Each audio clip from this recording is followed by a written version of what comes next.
Hello, everybody, and welcome. All thanks to LD Mobile. This is NBL Overtime. Hashtag NBL Overtime to get involved. There's a lot happening. Liam Santa Maria, hello to you. Hello, Cam. Yes, no, there is. There's a pep in my step. First day of spring, up and about. Oh, and I brought the energy last week. I'm glad you're finally catching up. Homicide's always got it. What up, fam? Definitely. I'm here, man. I'm here. What's going on? Oh, well, I'll tell you what's going on. He's back. And it's kind of weird to welcome Casper Ware back to the league because he hasn't left officially, but he is going to be back. He's taken some time to get braided up as well. And Casper re-signs at the Sydney Kings and he joins us. Man, I'll say it. Welcome back. Everyone's pleased you're going to be back in the Kings jersey.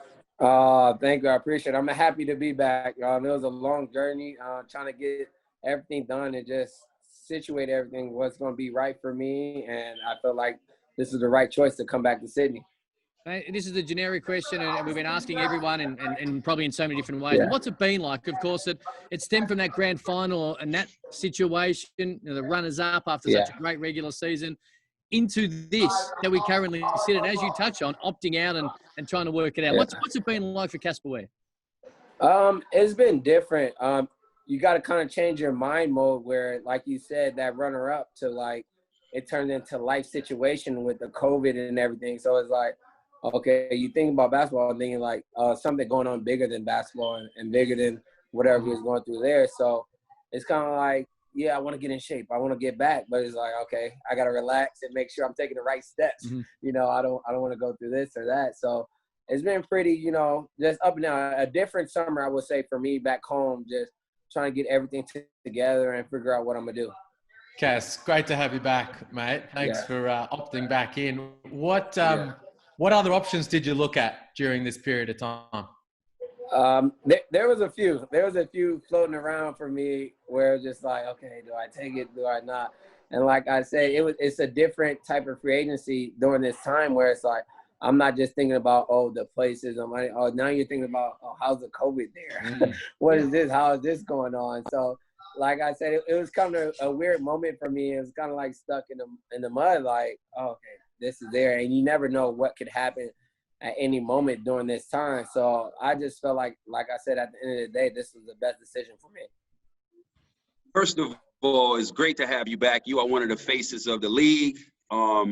Since you've been in this league, the last 3 seasons, you have gone to the championship. You are proven winner in this league. You are championship winning point guard and the best two-way player in the league, my opinion. And it's great to have you back. Now, I want to talk about how was it playing for under Will Weaver, and how was it? Have you spoken to Bogut? Have you spoken to Tate? What's the season looking like for those guys to potentially come back or not? I've kept contact with both of them guys. Tate a lot, Bogut a lot. Like I said, it was a really close-knit group going there to Sydney, and that's why I loved it. And that's one of the reasons I decided to come back. So I talked to both of the guys. They're still both like I was, just kind of fluctuated what's all going on and just trying to weigh the options. So they haven't told me what they're going to do, what's going to happen. So I can't even give you the little drop on that. I know you want to be the first one, Corey, but I can't help you on this. Hey, Cass, I hope they come back. I do hope they come back. Yeah. So do we, because ever since that grand final series, that with your lofty standards, which Homicide just touched on, everyone knows, you didn't probably have the grand final series that we all expect you to have and you would have wanted to have. How much did that play a part when signing on and revenge and finish what you kind of started situation when it comes to getting that ring to Sydney? It played a part for me. And like I said, I'm so a competitive guy where I was like, I got to go back. And then like I said, you got to think bigger than basketball in this free agency, like with the COVID going on. So I was like, I got to go back. I can't leave, like that. And I know I didn't play well. Everybody know I didn't play well. And I like to prove myself all the time, no matter what it is. But at the end of the day, it was just being the right decision with that and with the COVID and the lifestyle that's going to be safe for me when I get there and stuff like that. So that played a good part in it. Cass, have you spent some time going back and watching the finals back over? In the semi-finals, Melbourne really got after you. man, and you had no room to move at all. And in the grand final series, I think you'd agree, you got some good looks over the course of that series, and it just wasn't going down. Have you looked back at those series and tried to assess what went down? Well, I kind of know it went down because when it was going down, I go back and look at the game. So I didn't need to go back again and look at it during the time it was going down. I knew what happened. So it was just one of them things. You're not going to be perfect every time, everything going on. You're going to have your downfalls. You're going to have your up. But that's what that makes that up come up so much better. When you're down, okay, I'm going to come right back up. When everybody counting you out and doing this, that's what make it feel that much better for me. So, yeah, I know what I did. I know I didn't play well, or they did this and that, but it gave me something to work for this next season. Does it feel like – sorry, Corey, I was just going to say, does it feel like you were the hunted, right? You come into the league as the hunter and, I need to get that chip and prove myself. And then the last 2 years since then, it's been like cutting Casper Ware down a little bit, you and Bryce Cotton. Do you feel like you've got that chip back on your shoulder now? Oh, I've been had the chip no matter what. If anybody know me, I'm going to go out there and play my hardest. I don't come out there like I'm the best ever or whatever. I know I got to work for anything I get. So it wasn't like I let down like, oh, I'm here, I already did my thing. It wasn't that. It just shots and fall like I wanted to. Mm-hmm. But I'm going to keep shooting it.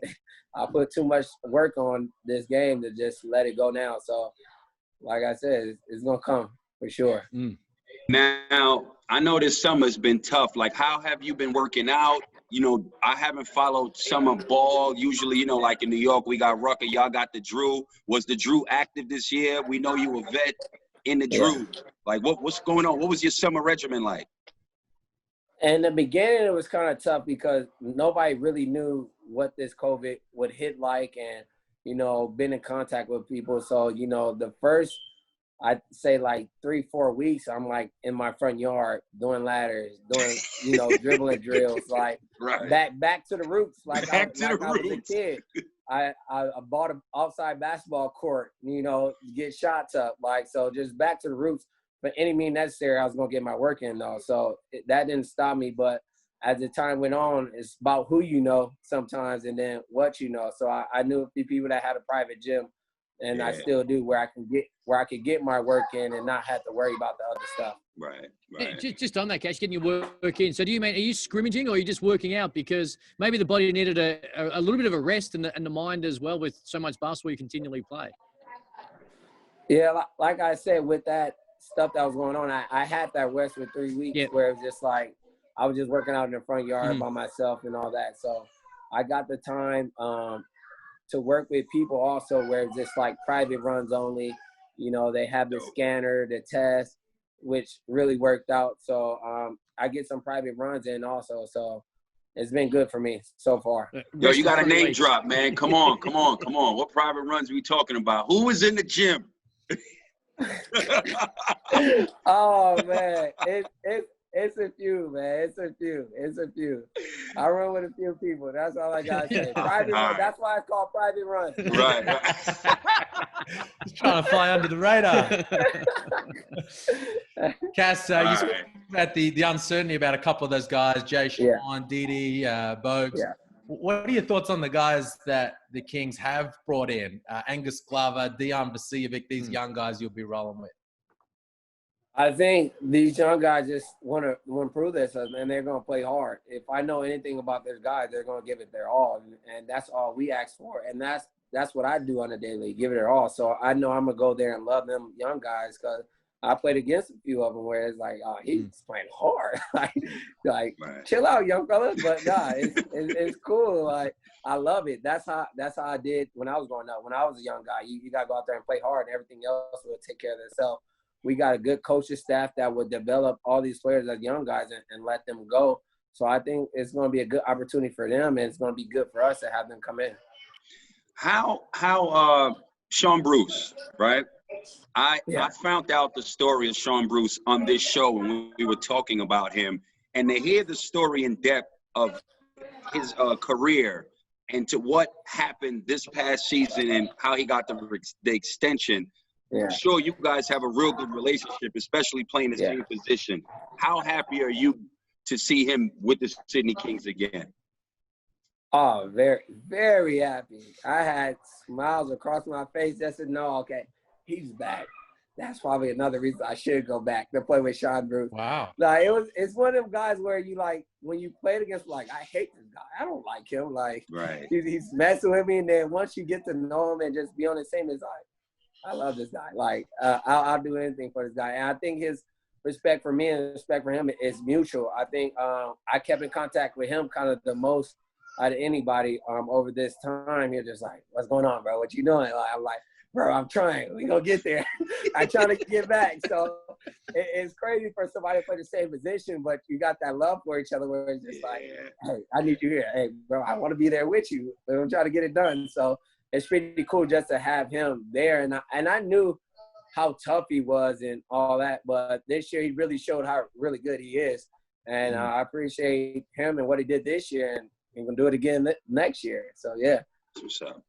Shout out Sean Bruce and his and role in getting it done. Very well deserved. Hey, obviously quarantine, you know, people do weird things. You know, you're stuck inside, wherever you might be. The hair, is it a quarantine thing, or are we going to see braided Casper in NBL 21? Where does it sit? It depends if I can find somebody that could braid me, you know, tight like this. Yeah. If I can't, then I'm gonna go back with the hair out. I'm gonna go back with the hair out. Bro. So we're gonna give a shout out to like a Sydney barber or somewhere, just someone who can do it and look after you in the season. Correct? Exactly. If I find somebody good enough, I'm gonna have the braids in. We're gonna be good. Hey, if you're out there watching, hit him up on the gram, and hopefully we'll see braided Casper. In Melbourne, he needed a Range Rover. In Sydney, he needs a barber who can get it done. Oh my god! Oh hey, man, mate, we're all stoked. Everyone, like Sydney Kings fans, obviously over the world. But when it comes to it, we're excited. We're excited as neutral fans to see you back in the league. We love what you do, and be it braided Casper or Drew League Casper or whatever it might be, we can't wait to see you, mate. Sydney Kings. Well, they got you back, and we're wrapped, mate. So look forward to it. Stay safe, obviously, as you try and work your way back to get back to Australia and kickstart preseason. And we'll talk when you're back on our shores.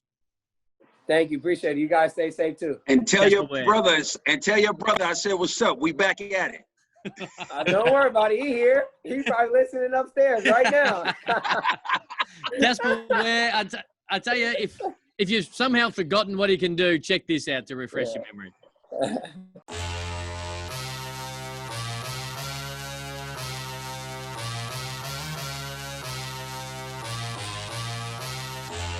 Casper might be back. Here we go. Here we go. Casper for three. Casper puts his big boy pants on. Casper delivers a Casper Ware time.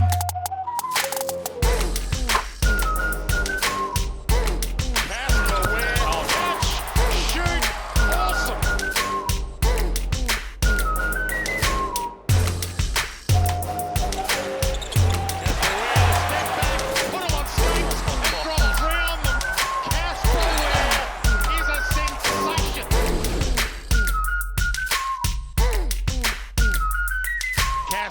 Winds it down, stalking it wide.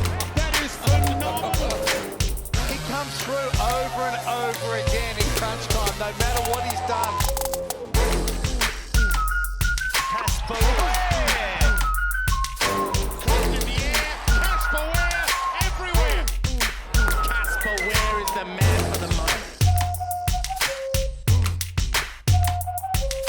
Look at Casper Ware.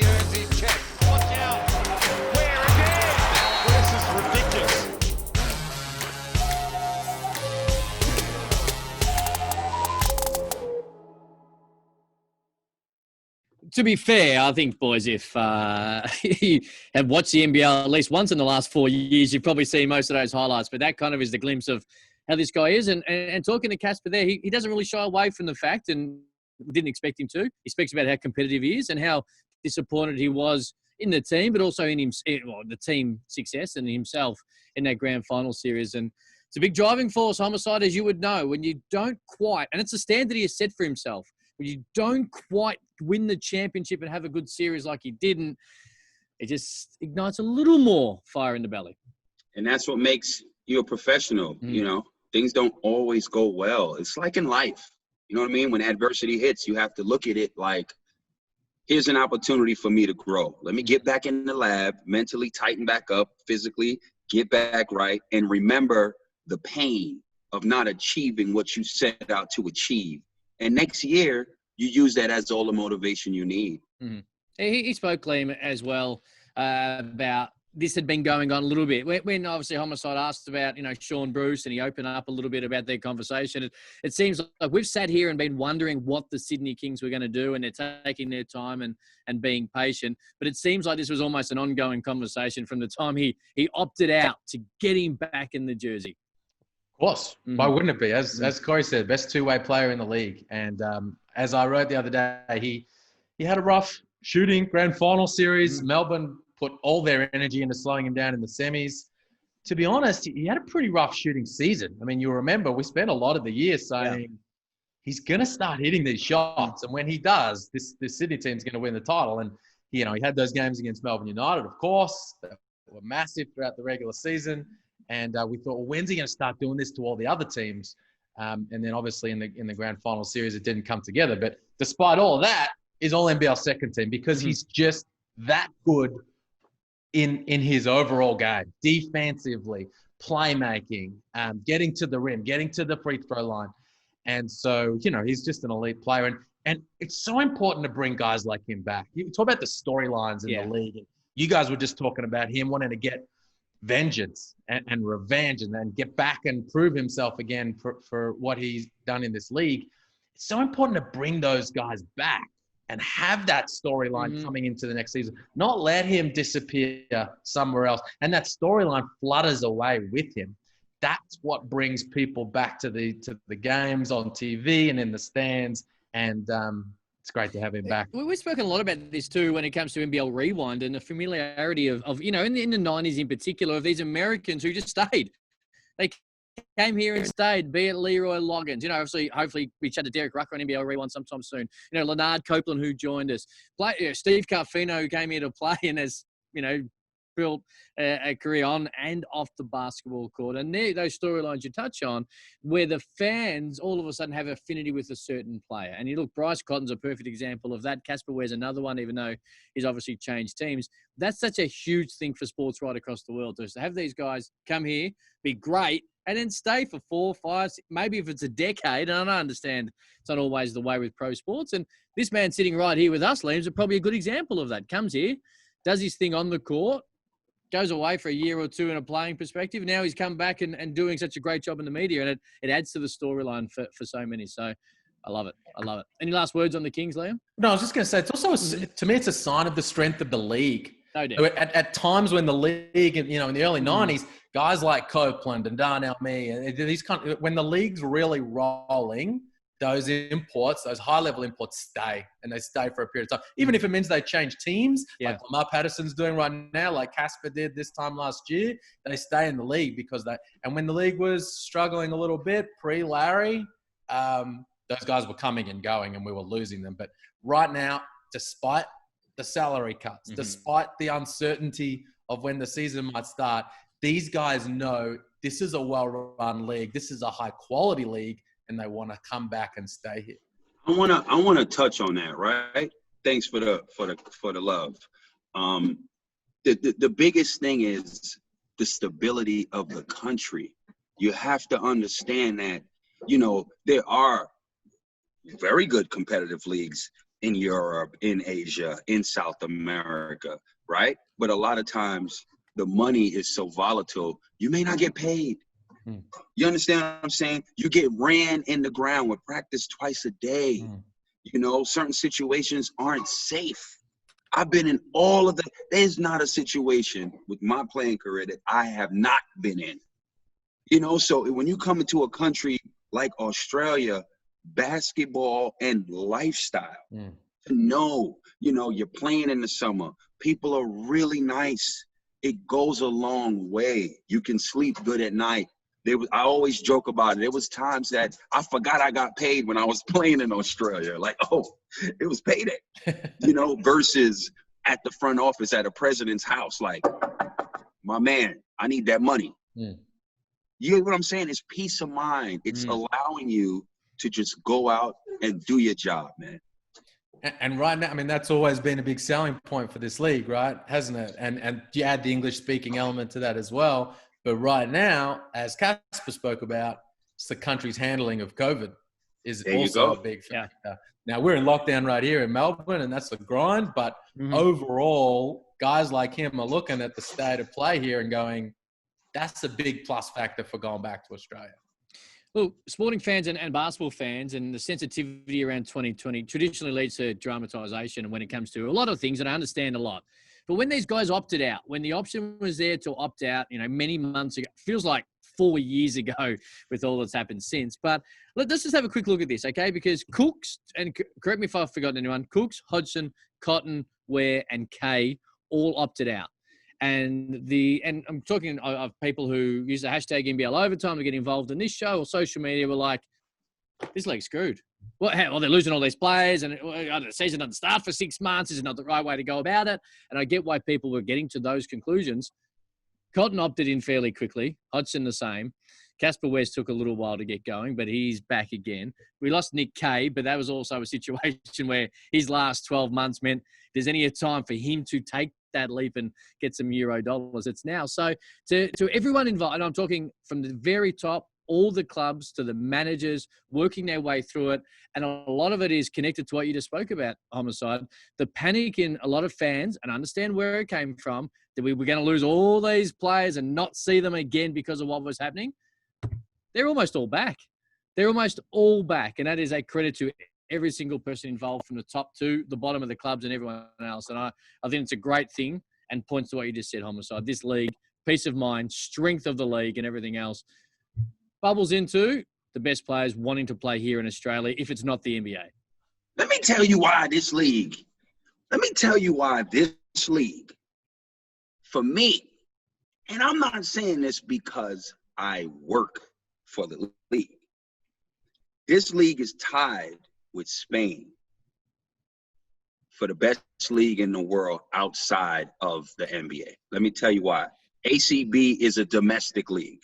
I don't count EuroLeague because it's not a domestic league.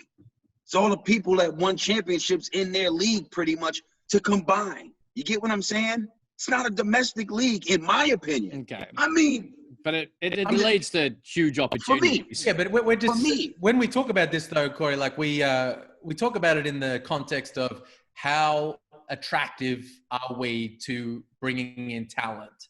And so that's why I feel like you have to consider EuroLeague, because when these teams, when we're going up against EuroLeague type teams in trying to recruit guys, that the fact that they're going to play in the EuroLeague comes into their consideration.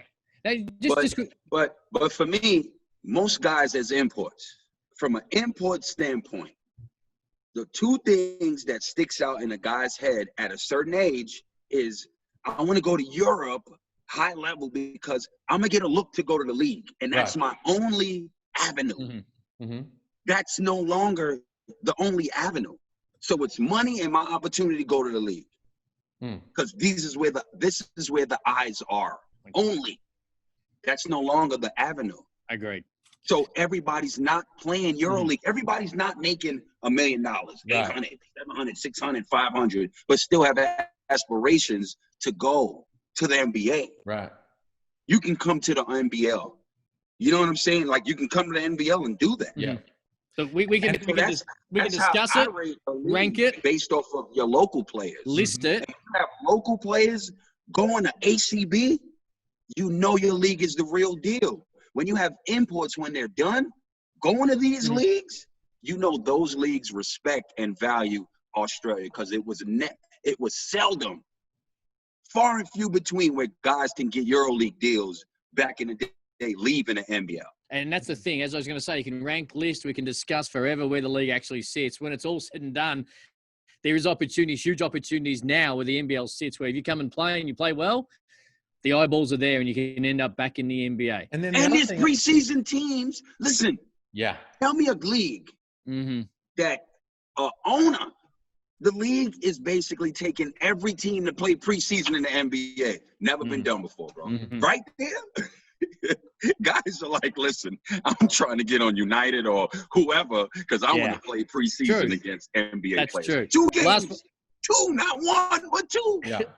Last on this, Liam, you got anything before we go to Justinian Jessup? No, I'll just add that just talking to people around the league, I feel like this year, and there's a whole bunch to this, right? There's the COVID situation, there's timelines, and there's everything that Corey just spoke about and we've been talking about, the strength of our league and the marketing of our league and all the things. But I feel like there's a lot of players out there who have been playing in the Champions League in Europe and in the Euro Cup, whose agents are talking to NBL teams very seriously right now. Now, we've seen that from time to time with guys coming in, but a lot, look at guys like Zach Hankins and these kind of players who have been doing really good work over there over the last 12 months are well and truly talking to NBL teams and saying, hey, we've probably got an interest in coming down there this year.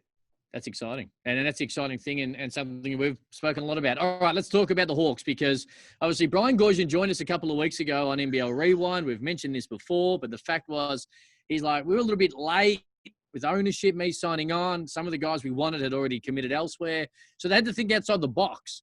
And they've done that. The NBA draft being pushed back due to COVID has allowed a little bit of a wrinkle or less opportunities around the Next Star program. And they got Justinian Jessup out of Boise State because of it. He's exciting. He can shoot the 3 ball. And you had to chat to him, Liam, for isolation convo over the course of the weekend. I'll start with you. How big is this for the Hawks? As I wrote the other day, Cam, it's a big old win for the Hawks. Just the way this is all played out. To get this guy 4 years collegiately, has played really well over there at Boise State, hit a whole bunch of threes, is on NBA draft big boards. See that? Not a lot of people have him getting drafted right now, but he's right. He's there on the fringe, shoots the absolute heck out of the ball, can play both sides of the floor, and is about 22 years of age. To have him come in, not part of your import quota as a Next Star, big win, huge win. Now, we've spoken about the specifics of that and how the timeline right now, as you mentioned, has brought these types of guys into the mix. But the result is that they've got a great addition to their roster who can come in, stretch the floor. He's going to be a no-nonsense player, highly reliable. He's going to bring it every night, very coachable. Huge addition to their squad. It's massive, Homicide. They're going to be fun to watch. The way they've constructed this unit as well means they're going to be up and down the floor, and he fits right into that system. All you can ask for is to give yourself an opportunity to have a best case scenario. And that crew that they put together was the best that they could have possibly done. I believe he overachieved with the players that he had in such short notice with the budget that they have. They were behind the 8 ball, and they were able to make it happen. The way this team is definitely going to be super competitive, and they will definitely have a chance to make finals. And that's what you want to give yourself. An opportunity to make finals. And then from there, we all know it's all about matchups, who's injured, cohesiveness, and synergy. So, kudos to the Hawks.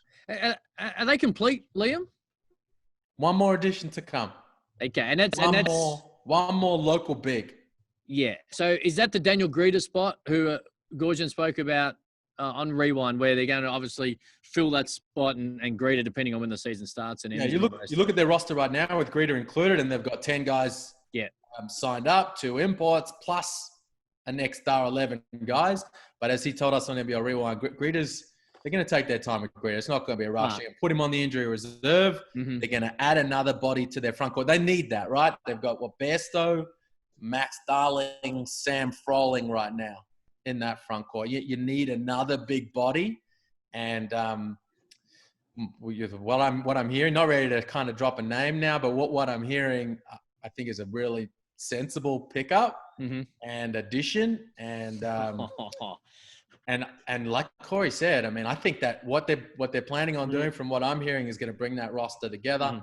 And it's all about, the job is then on Gorsh to try to build the chemistry and make it work. But they have a whole bunch of really good pieces. And Jessup, John really dropped me a line. He coached him as a freshman before he moved away from Boise State.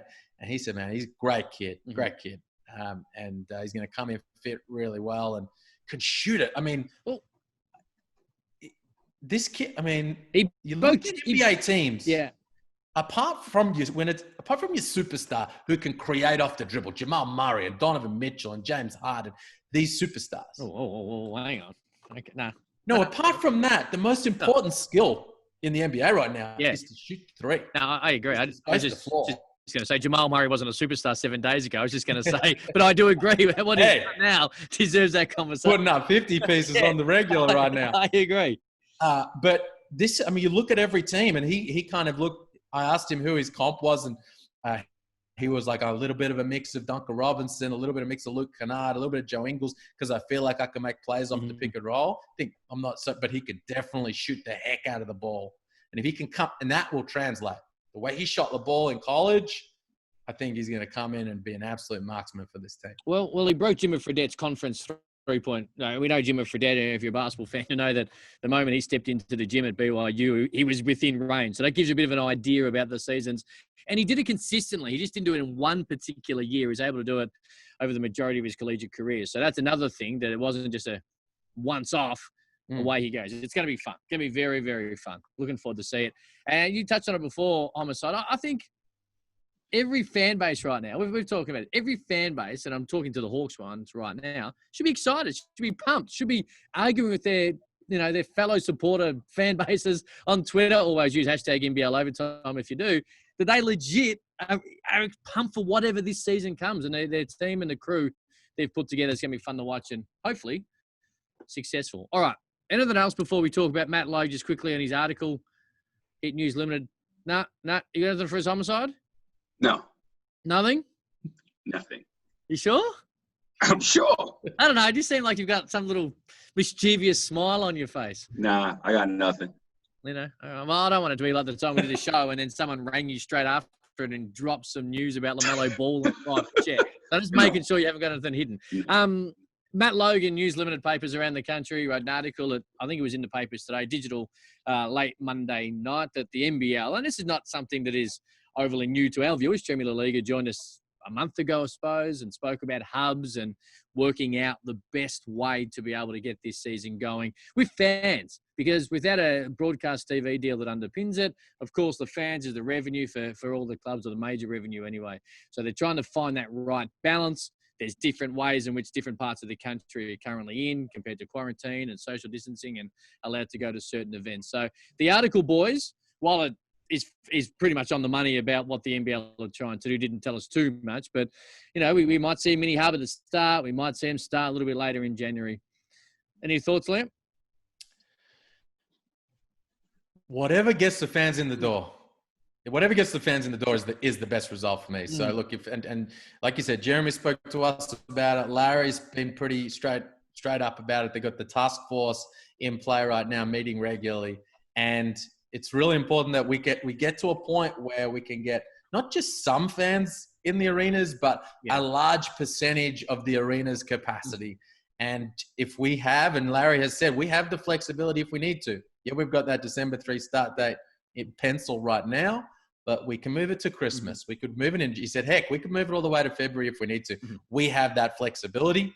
And so I think if you've got that flexibility, it's wise to survey the landscape and use it to get the best result.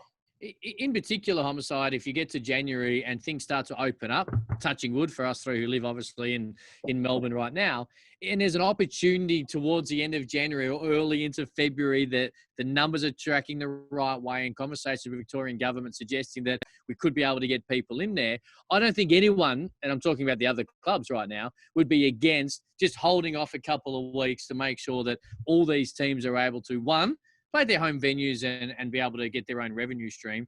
But two, to have as close of an even competition, and the integrity of competition is even. So the best team does, in fact, hold the trophy come the end of the year, because I think you'd be I know 2020's thrown up so many different ways in which we approach life and approach sport, but I think something that's happened is everyone's in this together. And I think that would be the huge talking point. If we get into 2021 and there's an opportunity in a month's time to be able to kickstart this thing with the two Melbourne teams in particular to have fans, I think the other clubs would be willing to wait those extra couple of weeks. Yeah, I think you answered your own point. So yeah, I just that's what I do at home a lot too. So I apologize. I think the other thing is people worry like, oh, if we start later, then the league's going to go up against some of these big winter sports, right? The AFL. You know what? If we've got fans in the building, who cares? Who cares? Mm-hmm. You know, you got to have that confidence in your league. It's a unique situation. Once we've got momentum going with our season, we're up and rolling. Like, if that's how it is, that's how it is. You know, when we went up against the winter sports in the 90s, when everyone says it was the most successful decade of the NBL's history, and it's hard to argue with that point, we played winter. You know, those Melbourne v Tigers grand finals, they were around grand final time in the AFL, the NRL. So while I see the point, when this league was at its most successful, and I believe it's right there now, that's an argument I don't think you can find a winner in, but it's at a minimum equal footing to where it was in the 90s. That was a winter season. So I never buy that whole, people won't go to the game because there's AFL games on. You know what? They love the Eagles and the Dockers in the West. There'll still be 13,000 Red Army screaming fans in the middle of April packed into that joint. I feel the same in Melbourne and up at Brisbane and, of course, New Zealand. Of course, with the Warriors being the dominant team and some Super Rugby stuff. They're going to be going nuts for Lamar Patterson and the crew. So that's an argument I don't think we should even think about when it comes to pushing the season back.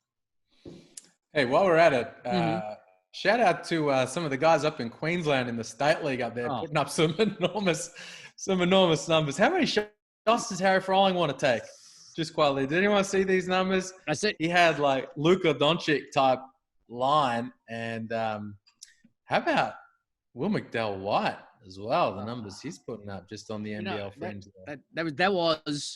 That was disappointing the news that came out in the last couple of weeks. We got to watch him last year at Vegas at Summer League and had a little tweak of the ankle. And we spoke, you and I, about how exciting it would be to see him in the league.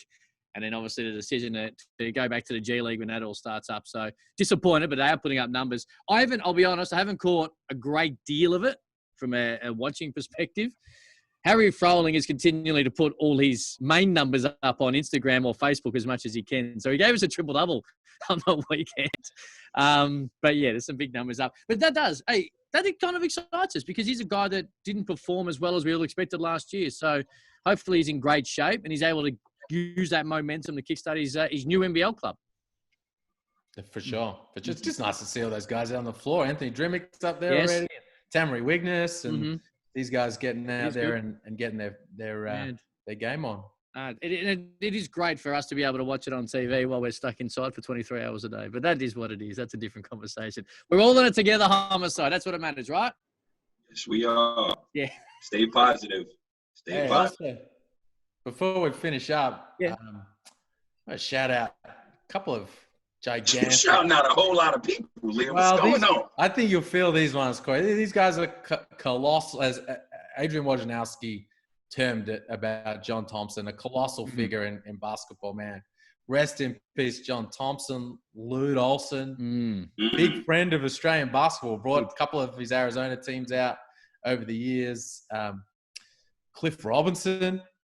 Man, it's been a rough week. Black Panther, Chadwick Boseman.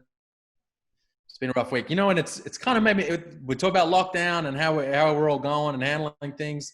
And 2020, I tweeted the other year, 2020, throw it in the bin. And then these kind of situations make me think, actually, you know what? Every day is a blessing. Every day is a blessing. And we've got some things that we're dealing with. But rest in peace, those guys that we've lost over recent times. But, man, check in with each other and enjoy every day. Very well said, Liam Sanders. One of the most fun games I've ever been to as a spectator, and you would have been there, Liam, I reckon. The last ever game at the old Albert Park Stadium, the Arizona Wildcats, who were on the way to winning a national championship with that crew. They'd won it. Diamond. They'd already won it, had they? Yeah, there you go. And they took on Melbourne Tigers. I think Bradkey felt like he had like 15 blocks. Gazy gave us around 50. It went to overtime. Man. There was about 8,000 people in this joint. I actually thought, because it was getting demolished after, I thought it was going to just get torn down on the 9. We're all going to have to run from this crumbled mess, but the game was unreal. Let me tell you about that, something about that night. I don't know where you were sitting, Cam. Mm-hmm. My seat was the seat behind Lute Olsen. My family was sitting in the row behind the Wildcats. And at one point, I'll never forget, man, it was 1997. I was 16. Mm. At one point during the game, he leant back and crossed his hands over the back of his head. And right in front of me was his NCAA championship ring. Oh. And it was just like, boom, right there. And it was just an unforgettable basketball moment for me. I just watched this team. Bibby, Miles Simon, Dickerson, Bennett Davison. Who we got to see. Who would come down and play for the Tigers eventually. Just watch these guys win the championship. And there he is, putting the championship right in front of my face. And I was like, oh, man, it was inspirational. And then he came back, brought his team back in 2003. Yeah. With Luke Walton, Salim Stoudemire, Channing Frye. Our Knox Raiders beat them on their tour. He was a great kind of friend of Aussie hoops, the way he brought his teams down for tours. Pre-camera phones too, Liam. That would have been a nice little on Twitter. Hashtag NCAA ring. No, with the ring. When he leaned back. I thought we talk about the win a little more, you know. What did you have on chat? Did Channing Frye play? Yes, sir. What did you drop on them? 5 points. Yep. Couple of assists. My job was to lock down Jason Gardner. Yeah, okay. Oh, yeah, he was good, that point guard. Yeah. He never really made the league, but he was a tough collegiate. Yeah. He had a donut that night, did he? Didn't have more than me. That's all that matters. Did your job. We do digress, but of course, this is what happens when you get some tragic news. You're able to talk about and reminisce about all the wonderful moments. Very well said, as I said, Liam. Homicide, still no picture of yourself, but hopefully it happens in the next couple of weeks. Hashtag NBL Overtime to get involved. Who you talking to this week on Isolation Convo? We catch up with Mitch McCarron. Okay. And just chat through Melbourne United back on court. Good to see. Great news, and kind of check in with him about the last few weeks. All right, there you go. Hashtag NBL Overtime to get involved. We're going to do it all again. NBL Rewind this week. Stay tuned for a very special guest. That's coming Thursday. Plenty to get into. Hashtag NBL Overtime. We'll see you next week.